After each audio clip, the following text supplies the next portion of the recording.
this lecture, we'll look at health services facilities and also health system performance. The aims of this topic are really to get you to think about how does a health system perform and how do we measure this? And how can we ensure that in a health system there is a quality of care and we can actually measure the quality of that care? Now, over 20 years ago, the World Health Organization put together a report called the World Health Report 2000. And in this report, it outlined a new approach to the WHO Charter, and this was to improve the health of the world globally, to improve the health of people right around the world. The objective of the report was to present new concepts and measures which lay the empirical basis for assessing health system performance. And if you'd like to have a look at this report, you can access it using the link that I've provided here.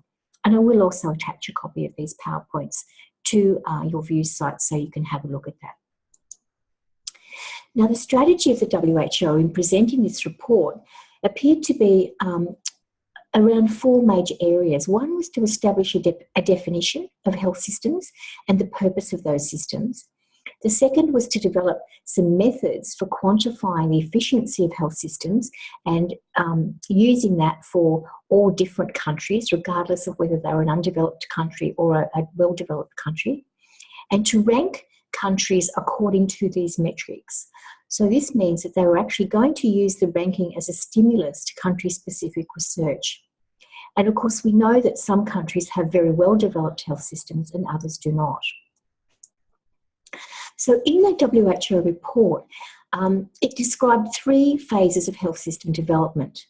And these were the creation of large-scale health systems, the establishment of a Health for All 2000 priority document, and the promotion of primary care, and a focus on the efficiency of the existing health systems and those that were already starting to look at terms of quality with regard to their operations.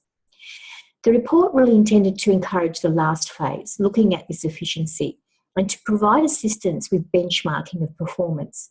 And as some of you may know, benchmarking is actually looking at best practice in different systems, working out why it is best practice, and then using that as a gold standard, if you like, to actually benchmark other practices against it to see whereabouts people are up to and how close they are to that gold standard. Stage 2 of the report, the second stage, commenced over 2 decades ago, over 20 years ago, when the WHO initiated the Health for All 2000 strategy.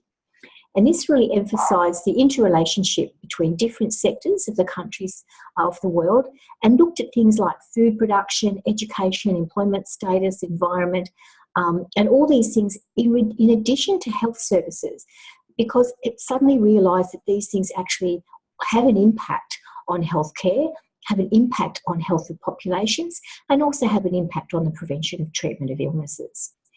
And the countries that were involved in the WHO report, the member countries, were actually grouped on the basis of their stage of economic development and the patterns of their disease. So otherwise, we can't compare one with another. So we can't compare a developed country with an underdeveloped country, for example.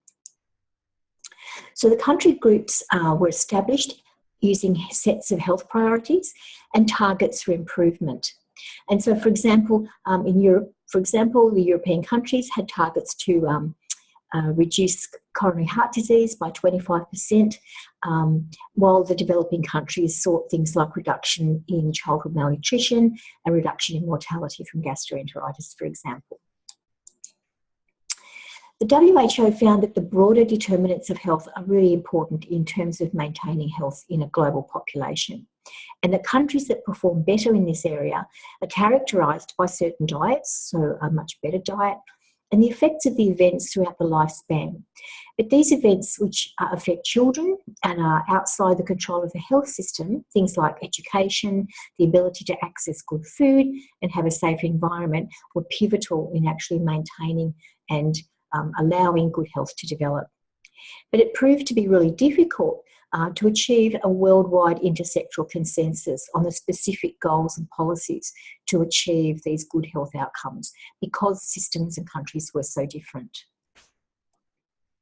So because the grand scale strategies haven't really proven to be universally effective, the third phase that the WHO outlined, which was the focus upon the efficiency of existing health systems, is probably the more modest but the best targeted strategy to actually focus attention on a limited number of systematic objectives and to look at providing managers with some sort of statistical measure whereby they can actually look at their system, see how they're functioning, how well they're delivering healthcare services, and then drive that towards reform and making those services better. That's all for this topic.